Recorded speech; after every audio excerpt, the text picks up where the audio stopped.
It's always worth taking tabloid rumours with a grain of salt, but there's a big asterisk next to that. Take tabloid rumours with a grain of salt, unless it's the Mirror and an article by Nicola Medvin, who has done an article for the Mirror over the festive period, on January 2nd, talking about lost Doctor Who episodes brought back using cartoons to mark the 60th anniversary. Now, Nicola Medvin, just for context, is the journalist who broke the news that Bradley Walsh would be a companion during the Chibnall era of Doctor who would also be the one to confirm that Jodie Whittaker would be leaving the show, but this was the actual genuine one, not those yearly persistent rumours that kept on doing the rotations. She actually got the proper story, and Nicola's basically been kind of on the ball when it comes to lots of Doctor Who news.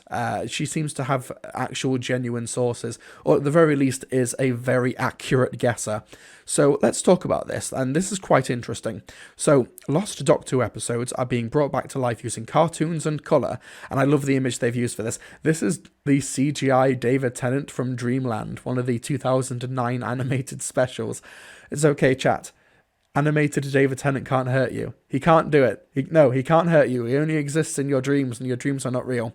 So, to mark the sci-fi show's 60th anniversary this year, the two stories from the 60s are The Smugglers, William Hartnell's penultimate story, and Patrick Troughton's third adventure, The Underwater Menace. Both 4-part stories were originally transmitted by the BBC before film prints were sold overseas and the original tapes destroyed. Episodes 2 and 3 of The Underwater Menace have been recovered, but only brief clips from the Smuggler story exists. An insider says, fans have been delighted as the show's 4th season has been slowly restored through animated episodes. Only 10 of the 43 broadcast episodes still exist, so we're getting to see the missing classics. Last year, the BBC ended the release of animated versions after BBC America stopped funding the restoration of early stories, but new funding has been arranged. Let's talk about this bit first before we talk about the other parts of this article. So, these are interesting choices. You're kind of running out of the big bankable stories because, stories with the Daleks or stories with iconic villains. You're kind of running out of those. The only one left is The Wheel in Space, but that's a 6-part story, and it also has the notable distinction of not being very good. So you kind of have to pick and choose other ones in order to fill those gaps.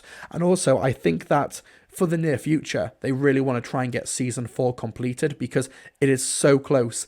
It is so, you can almost taste a fully completed 4th season of Doctor Who thanks to these animated recreations. The Smugglers is a story that I've not yet watched, but I will be doing so as part of my upcoming Hartnell review marathon, and I've not watched The Underwater Menace before either, but I do understand that its DVD release was quite contentious because the Telesnap recreations were bare minimum, hardly any restoration work done, hardly any effort put into the DVD release. I think Josh Snares, they put together a really interesting video talking about that home media release and the controversy around it. Go watch their video about it. But yeah, so you're kind of running out of these big name stories apart from The Wheel in Space, so you kind of have to start picking and choosing the stories that you want to do, and I think focusing on that 4th season, that transitionary period, is the right way to go about it if you're not going to, finish season 6 with the Space Pirates or finish season 5 with The Wheel in Space. So, it's interesting as well with Patrick Troughton. I think if you were somebody who did not grow up watching any Patrick Troughton in the classic series, if you are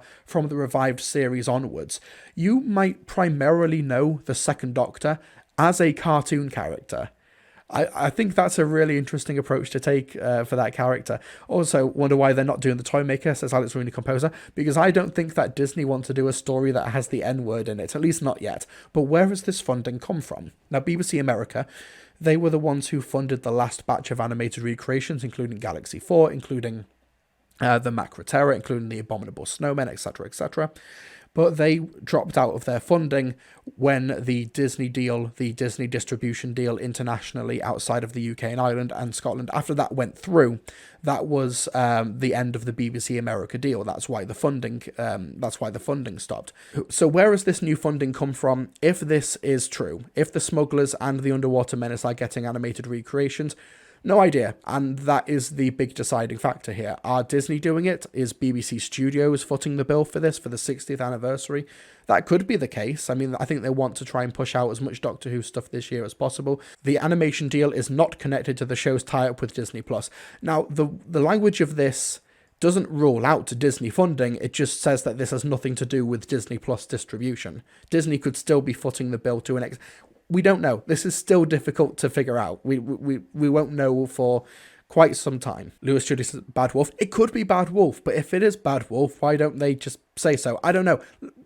Either way, it's interesting choices. I think they do have to start sort of scraping for these slightly lesser known stories, these stories which aren't super iconic or don't have that much recognition value for the general public. People who are, Doctor Who fans, they'll be like, oh, The Smugglers, it's William Hartnett's penultimate story, and blah, blah, blah, blah, and, The Underwater Menace, nothing in the world can stop me now, etc., etc. Doctor Who fans know all of that. But this is just, for Doctor Who, this is now just a case of filling in those gaps now. Now, if it was up to me, I would be absolutely happy with them just animating the missing episodes, like they did with The Invasion back in 2007? 2008, whenever it was, the very first animated reconstruction where they just animated the missing episodes. That's the approach that I take with it, just to be more economic with it, and also, I just think it's the best way to go about it if price is a factor. And you can always double dip, of course, with steelbooks, and then you put them on the collection box sets as well. There's all that. But also at the bottom here, we had a bit more information about other plans for the 60th anniversary, allegedly. BBC bosses plan to colorise certain stories from the Hartnell and Troughton eras, 1963 to 1969, for broadcast next year. This is likely to include the very first story, An Unearthly Child. Now that is it's just one sentence in this article. It is the least prominent part about it, but I think that this is quite likely. I don't think that they would colorise the entirety of An Unearthly Child, but I think for Doctor Who's 60th anniversary, at what time did it broadcast? 5 o'clock, 5:30? I can't remember.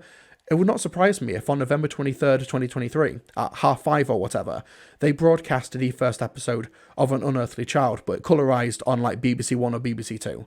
I think that would be such a cool way to sort of celebrate the 5:23 p.m. We're going to be that specific, Michael. We better be that specific if that's the plan, if that's what they plan to do. But yeah, I think that would be a really, really cool thing to do. Colorise maybe just the first episode.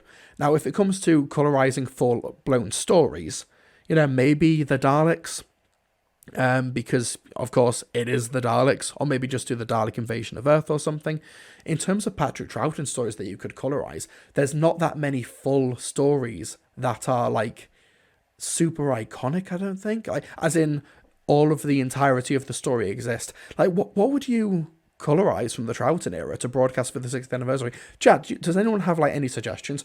Off the top of my head, I can't think about what would be worth colorising, except, yeah, I'm surprised my mind didn't go there either. Stuart and Lewis in the chat, Tomb of the Cybermen. Colorising Tomb of the Cybermen. That would be, it's a 4-part story as well. Colorise the waters of Mars. We're going to... I don't know why that made me laugh as much as it did. Vortex Alliance, the War Games would be so cool to entirely colorise, but my god, audiences are not going to sit through a 10-part story. It's not going to happen. It would be an absolute waste of time and resources that no one would care about except some Doctor Who fans. Even Doctor Who fans acknowledge that the War Games is too long. So when it comes to using AI technology to colorize stories, I think as long as there is a human hand, touching up any issues or any sort of fixing any sort of mistakes or anything, I think that's the best way to go. As long as someone at Bad Wolf or the BBC don't just take An Unearthly Child Part 1 and then just hit an AI filter and then leave it, as long as they actually do put some care into the colorization and making sure that it's accurate or at least visually interesting, I think it would be a cool way to celebrate the show's 60th anniversary. But when it comes to other ways to restore classic Doctor Who, I saw this tweet just at the end of last year from Jules Starn, who has been using a function on Adobe Podcast, an audio enhancement, and I can't play the full clip because of copyright reasons, but genuinely, folks, volume up, listen to this clip with headphones preferably, but if you've heard the William Hartnell speech at the end of the Dalek invasion of Earth, you've not heard it quite like this. One day, I shall come back. Yes, I shall come back. Until then, there must be no regrets, no tears, no anxieties. It's wild. It doesn't sound right, But this is probably how William Hartnell would have sounded in real life. I think it's why it's so difficult to sort of resonate or connect with impressionists from like who are trying to do like the classic era of Doctor Who, because they sound so clear.